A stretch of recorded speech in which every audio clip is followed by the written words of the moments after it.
Adwa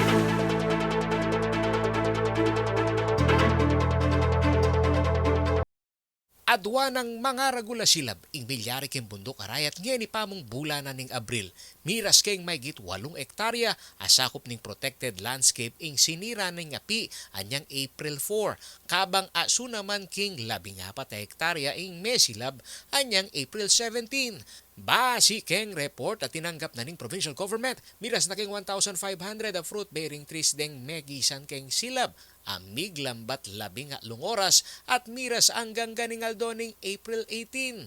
Para kang Pampanga Vice Governor Lilia Nanay Baby Pineda, atin lang pananagutan king mga palyari ing Department of Environment and Natural Resources o DENR Region 3. Lulto kasi adakal kanung mi talakad a illegal structure kem bundok alaya. Hindi yan, dapat yan magmatapang yan naman. Uningali, may naya naman na loop. Bayo may constructing metong resort, it takes months. It takes year. Bakit?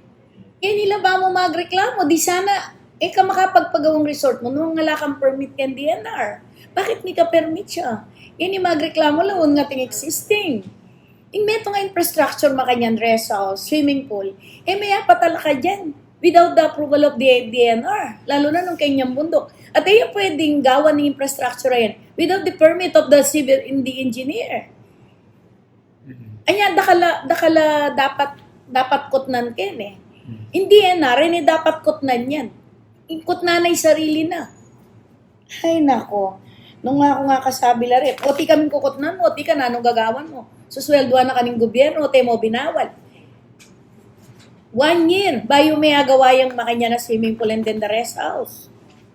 Agpangpakang Pineda, dapat la namang manalakaran deng mamuntukan king arayat at magalang o nga duwang Mississippi nga balen ang makasakop king bundok. Mo muna talagang makiresponsibilidad kening mayors. Ing mayor, anya tilo keni.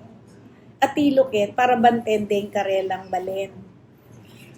Ngeni, no naman pumasok kami, i-bypass niya, itamong antitang issue. Agyuda niya mga agyuita, ibon pa katatang na. Magtakakot mga pabore niyan, di ba? Samantala, target na kanunghen ning sangguniang panlalawigan na ning Pampanga at dinan lang dagdag a belwan deng may Mario, dikil king masurang epekto na ning pangasira na ning bundok king karelang pamibyebye.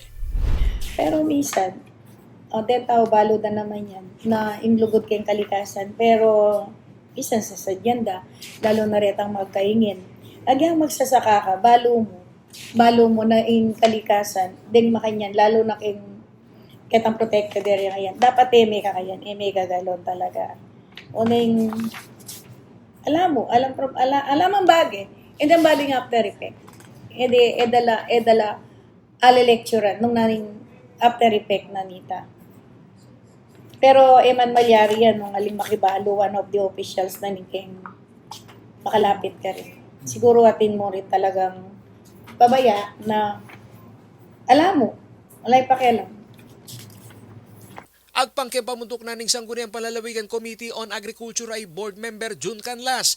Payaws dalaring a plant farmer cooperatives keng arayat bang pisabyan makananula makasaw king pamagbante king bundok lakwas ating bantana ning landslide keni pasekauran.